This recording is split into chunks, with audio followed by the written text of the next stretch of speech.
राधे राधे। जय श्री कृष्णा सभी भक्तों को। कैसे हैं आप सब? आई होप कि आप सब अच्छे होंगे। भक्तों, हम सबको अपने जीवन में अनेक ऐसे चमत्कार सुनने और देखने को मिलते हैं जिन पर साधारणतः विश्वास करना कठिन हो जाता है। क्या आप इस बात पर विश्वास कर पाएंगे? कोई व्यक्ति मंदिर में गया, मूर्ति के नजदीक पहुंचा और उसके स्पर्श करने से ही मूर्ति का रंग और आकार बदल गया। लेकिन यह बात सच है। हम आपको एक ऐसे ही अलौकिक बात बताने जा रहे हैं। महाराष्ट्र के पंढरपुर का नाम तो आपने अवश्य ही सुन रखा होगा। वहाँ पर भगवान विट्ठलनाथ का मंदिर है। उसी पंढरपुर में एक भक्त रहते थे जिनका नाम था नरहरिदास। वह जाति से सुनार थे। पंढरपुर में हर व्यक्ति के मन में विट्ठलनाथ की भक्ति विराजमान है, लेकिन यहाँ नरहरिदास के साथ बिल्कुल उल्टा है। वह भगवान शंकर के सच्चे भक्त थे और निरंतर मन में यही प्रार्थना करते रहते थे, काशी विश्वनाथ, मुझे आप कब अपने पास बुलाओगे? मैं आपके दर्शन करना चाहता हूँ, लेकिन परिवार की जिम्मेदारी के कारण मैं आपके पास नहीं आ पाता। लेकिन मेरा मन निरंतर आपके दर्शन के लिए लालायित रहता है। अब आप कृपा कर मुझे अपने पास बुलाइएगा।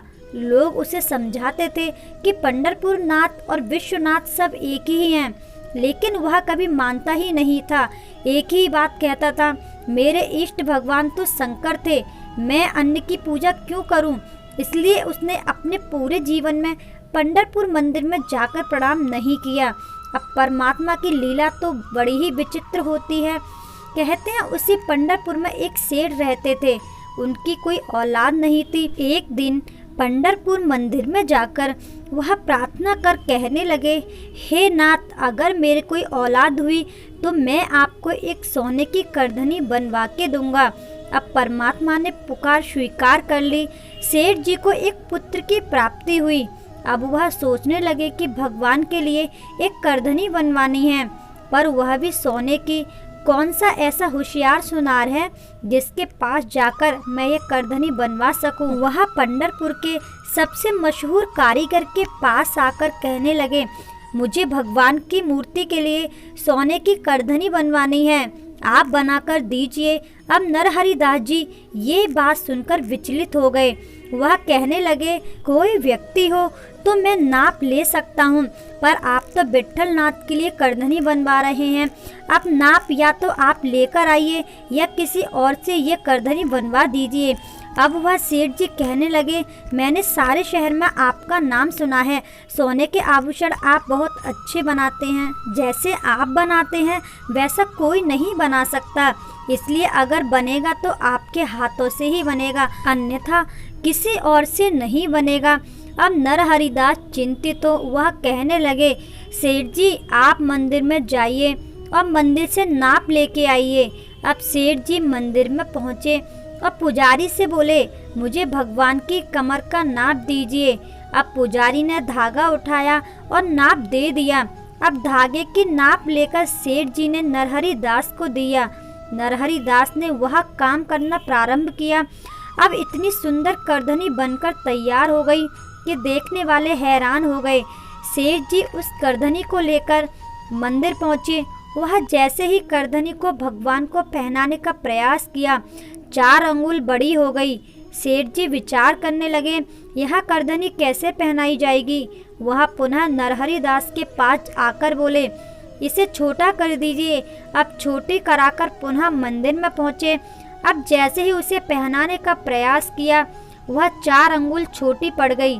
सेठ जी फिर हैरान हुए, कभी बड़ी हो जाती है, कभी छोटी हो जाती है। इस प्रकार 3-4 बार प्रयास किया गया। सारे प्रयास निष्फल हो गए, क्योंकि परमात्मा को कुछ और ही मंजूर था।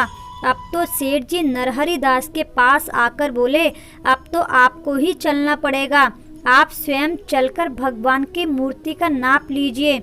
अब नरहरिदास के लिए ये धर्म संकट वाली बात थी।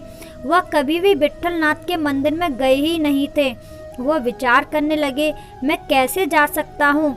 तब उन्होंने सेठ जी से कहा, मैं चलने के लिए तैयार हूँ, पर मेरी आंखों पर पट्टी बांध दीजिए, क्योंकि मुझे विट्ठलनाथ के दर्शन नहीं करने हैं। क्योंकि मेरे इष्ट भगवान विश्वनाथ हैं। सेठ जी ने बात स्वीकार कर ली। दूसरा दिन हुआ। नरहरि दास की आंखों पर पट्टी बांधी गई। पट्टी बांधकर सेठ जी नरहरि दास को भगवान के मंदिर में लेकर आए। पहली बार अपने जीवन में नरहरि दास विट्ठलनाथ के मंदिर में आए थे। वह मूर्ति के पास गए।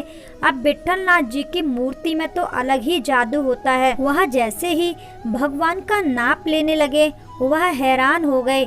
आंखों पर पट्टी बंधी थी। हाथ के स्पर्श से उन्हें ऐसा महसूस होने लगा कि भगवान शंकर यहाँ विराजमान हैं। उन्हें अपने हाथ पर सांप चलते हुए दिखाई दिए। वह सेठ जी से कहने लगे, ये तुम कहाँ लेके आए हो? तुमने तो बोला था पंढरपुर के भगवान विट्ठलनाथ की नाप लेनी है। सेठ जी बोले, अरे ये तो विट्ठलनाथ ही हैं। ऐसा सुन नरहरि दास पुनः मूर्ति की नाप लेने लगे। अब वह जैसे ही भगवान की मूर्ति को स्पर्श करें, वैसे ही अपने हाथ पीछे कर लें। उन्हें ऐसा लग रहा था ये तो भगवान शंकर हैं। अब वह सेठ जी से बोले, सेठ जी आपको कोई गलती तो नहीं हुई है? आप भगवान शंकर के मंदिर में मुझे लेकर आए हैं।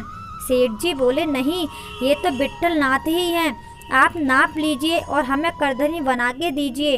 अब नरहरि दास ने पुनः जैसे ही मूर्ति को स्पर्श किया, नरहरि दास का हाथ मूर्ति से चिपक गया। वह प्रयास करने लगे दूर करने का, लेकिन वह मूर्ति उनका हाथ छोड़ ही नहीं रही थी। तभी अचानक से उन्होंने अपनी पट्टी हटा दी। अब जैसे ही उन्होंने अपनी पट्टी हटाकर देखा तो विट्ठलनाथ जी की मूर्ति थी। विट्ठलनाथ को उन्होंने आज पहली बार देखा। वह उनका सौंदर्य रूप देखकर उन पर और भी मोहित हो गए। वह आंखों से आंसू गिराकर भगवान से कहने लगे, हे नाथ, मैं तो समझता था कि भगवान शंकर और आप अलग अलग हैं, पर आज से मुझे अनुभव हो गया है कि आप दोनों तो एक ही हैं। आज से मेरी निष्ठा आपके प्रति और भी बढ़ गई है। तब कुछ समय के लिए भगवान विट्ठलनाथ की मूर्ति भगवान शंकर के रूप में परिवर्तित हो गई थी। देखने वालों ने ये अद्भुत नज़ारा देखा और देखते ही देखते भगवान शंकर की मूर्ति विट्ठलनाथ के रूप में परिवर्तित हो गई थी। नरहरि दास का जो हाथ चिपक गया था वह अपने आप छूट गया। नरहरि दास ने एक सुंदर करधनी बनाई और सेठ जी को देते हुए बोले, ये जाकर मंदिर में चढ़ा दीजिए और मेरी ओर से भगवान से क्षमा मांगिएगा कि मैं निरंतर उनसे दूर रहा, लेकिन अब से ये मेरा पूरा जीवन भगवान के श्री चरणों में समर्पित है। तो भक्त के लिए मूर्ति भी अपना रंग और रूप बदल देती है। यह सब होता है भक्ति के चमत्कार से। भक्ति अगर सच्ची हो तो भगवान प्रकट हो ही जाते हैं। ऐसे भक्त वत्सल भगवान को मेरा प्रणाम है। तो भक्तों, ये थी हमारी आज की कथा। कैसी लगी आपको कमेंट बॉक्स में ज़रूर बताइएगा। मिलते हैं आपसे एक और नई भक्त और भगवान की कथा के साथ। तब तक के लिए राधे राधे, जय श्री कृष्णा।